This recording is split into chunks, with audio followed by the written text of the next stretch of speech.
Hello, this is Greg McIntyre with McIntyre Elder Law, and this is the Elder Law Report, video, blog, and podcast. Very glad I have something very special for you today.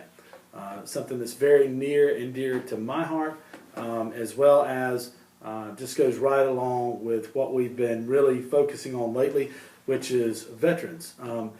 You may know that I'm a veteran myself. And spent 4 years in the Navy. Absolutely enjoyed it, loved it. Have a lot of, I guess my dad was in the Navy stationed in San Diego just like I was. And I had a grandfather that was in World War II. And I have an interview for you today with my grandfather. My grandfather passed away when I was 13 years old, but I was extremely close to him. J.C. Horne was his name. Stood for Jonathan Chivvis, but the doctor only wrote J.C. on his birth certificate, so everybody called him J.C. Okay, nobody called him Jonathan Chivvis. So I knew him as J or J.C. Papa J was what I called him. Everybody knew him as J or J.C. And what we've been doing lately is working on aid and attendance for veterans and other veterans benefits. We're getting software in-house that allows us to process the aid and attendance applications in-house and submit it through the local VA representative who we'll work very closely with and in your county. And VA Aid and Attendance is a program where you can get a monthly benefit for a veteran who has to have day-to-day care. There are certain qualifications for that. Doctor has to see that he meets certain ADLs or certain qualifications, but it's a benefit of say up for approximately $2,500 per month maximum for a veteran. Maybe $1,500 a month for the spouse of a veteran is available. Also available for the widow or for the spouse of a deceased veteran. Also available, a little lower income rate there, but still available to supplement monthly income to provide for care either for the veteran or the veteran's spouse. It's a little known benefit. I've been blogging about it and talking about it lately. There's an asset level that you have to be at. Rule of thumb is below $80,000. We believe it's really around $20,000. And there's a way to get there, under the rules to still qualify and maybe reallocate some assets so that you can so that we can position things correctly. You can make smart decisions when doing that. So and still enjoy the benefits of the extra income. So if you're a veteran, you have to serve 90 days during a wartime situation, which could be the Korean conflict. There's a blog on my website that has the link to the document on the VA's website, the PDF on the VA's website that lists all the different wars and conflicts which would allow a veteran to qualify. I would qualify because I was in during the window for the Iraq War, and I was in more than 90 days during that window. So that would qualify me for aid and attendance should I ever be in that position, and it would qualify my spouse as well. Even if I passed away, should still be eligible for that benefit through me. So veterans need to know that. On that note, without further ado, I want to let you hear an interview, a short interview I did with my Papa J, who was a veteran of World War II, was 18 when he went in over there and served in the European conflict marching into Germany, starting out from the Battle of the Bulge, okay?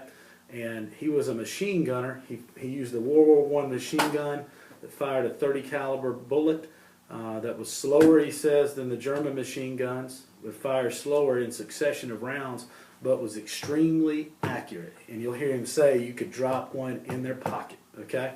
And he would set up over towns and provide cover fire, really chew up a town with a 3-man machine gun crew he was with. They'd divide up the gun and all carry it in packs with all the ammunition and march through Europe, taking over towns and collecting German prisoners at the time. It's what they were doing, and how the German prisoners really wanted to surrender to the American soldiers or the Allied soldiers as opposed to surrendering or being captured by the Russian soldiers. Because, as you may know, the Russians lost a heck of a lot of people in the German conflict. I guess when Germany tried to push into Russia and burned cities and would retreat, and lost over 1 million people, I think, just in that World War II conflict alone. So the Russians weren't too keen on treating the Germans well if they captured. So he says that you'd meet the commanding officer of the German troop and they'd just motion him to the back of the line. The Allies wouldn't have to even do anything with him. They'd just get in line and start marching behind him because they were just ready to give up, and they wanted to surrender to the Allies as opposed to the Russians because they knew what the Russians would do to them, essentially, and how they'd treat them. So just very interesting piece, and just in the spirit of being a veteran myself, of really having my head, I've always found if I really start concentrating on something and looking at a specific area of law or business or anything else, everything else around me pops out. So I started searching for this old tape that I had of this interview, and then it was on an old cassette, and the family needs to preserve this too so that we have it forever, because he rarely talked about it, but he talked about it with me. And then we found the tape, and I converted it to digital, so now I guess I have it for posterity. I've emailed it around to my family members and given it to them so they can keep it in a lot of different formats and put it on CD or email it or listen to it on their phones. And I want to share it with you today. So here it goes. Enjoy it. Interview with J.C. Horne, World War II veteran. Thank you.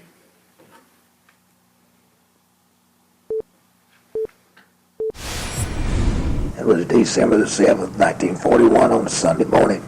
I was sitting listening to the radio.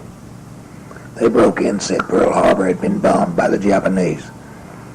I, like most people, didn't even know where Pearl Harbor was. So they finally told me where Pearl Harbor was. So like I say, I was only 15 years old. I didn't think it'd ever affect me that much. But before I knew it, I was 18 years old. I was 18 February the 24th, 1944. 2 months later, I was in service. Went to Fort Bragg, was inducted, sent to Camp Bland in Florida. Took 16 weeks of basic training. Went to Camp McCall, Wisconsin. And on Thanksgiving Day of 1944, I boarded the ship for Europe. We didn't know where we was going. They didn't tell us till we got halfway across. So we landed at Bournemouth, England, a southern resort equivalent to our Miami of Florida. We stayed there to run after Christmas and left for La Havre, France, and went from there to the Battle of the Bulge. And so we relieved another division, then we went to Luxembourg. From then on, we went into the Siegfried Line.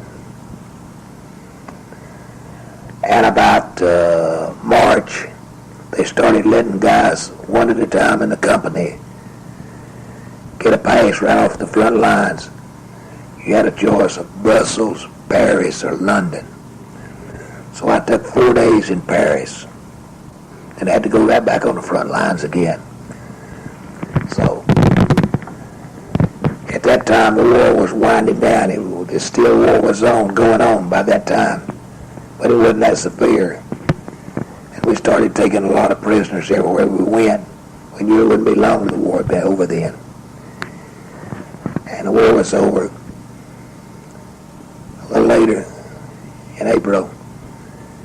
So in the meantime, they put us on displaced persons camps, guarding them, looking after them.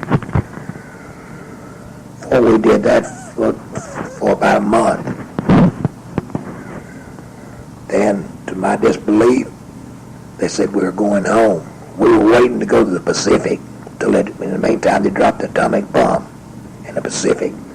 Right before we left to go to the Pacific, our orders changed. We got to go home after they dropped the bomb, the third bomb. And I was very, very happy.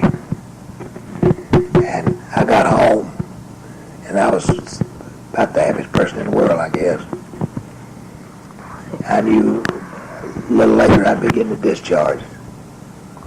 Could you tell me about, could you tell us about some of the things, like during the war, of what it was about, and about all the things that were happening during the war, and what you were, and some of the things? I was a machine gunner, 30 caliber water coup, the same type they used in World War I.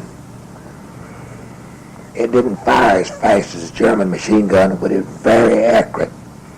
You could pinpoint a target by going up a click, down a click, right a click, left a click. You could just about drop something in their pocket. You had every third shell would be a tracer. That's where you could see it glowed, lit up. That's where you could see what you was hidden. And it just looked like a stream of fire with that every third tracer glowing like that. And that's what we done mostly, was the infantry. Went right ahead of us, and we sat down where we could get them covering fire and shoot over their heads when like we was on a hill and they was going down the valley. They take towns and we'd give them covering fire like that. One person would carry the tripod, one the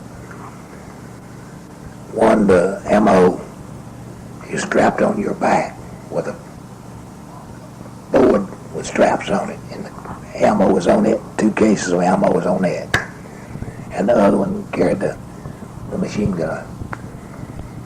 And when you had to mount the gun, one set one down, and we mounted that, and you'd be ready to fire in a matter of seconds. So that's what I done. Can you tell us about? In the meantime, they were actually machine guns. They were always catching a lot of mortar fire and artillery fire. So I had my helmet looked like it'd been hit with a hammer all over it. Where you dug down and shrapnel hit your helmet, you know. Well, if you hadn't been dug down, why it'd wiped you out. See, blast goes up like that. When you hit the ground, if it don't hit right on you, you're all right. You had 88s coming in, you could hear they had a screaming sound, and you got to where you could tell exactly where they was going. If it got to a certain level, started fading away, you knew it's okay. If it got louder and louder, started screaming in, you know it was coming close. You hit the ground, you really hit the ground, you stayed there. Sometimes it knocked the tops of trees out and everything else all around you. Could you tell us about your foxholes and where you stayed during that time? Well, we had to dig the gun in every time. And especially at night, we'd have one on the gun hole. That's the squad had one on the gun all the time, and the rest of them slept. After you spent two hours on the gun, you'd go wake the next man. He'd spend 2 hours, you'd wake him up until it come around your turn again.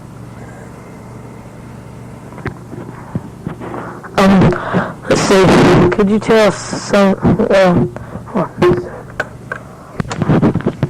At night, when you would be on the gun, watching for something, seemed like about every tree in the distance would move.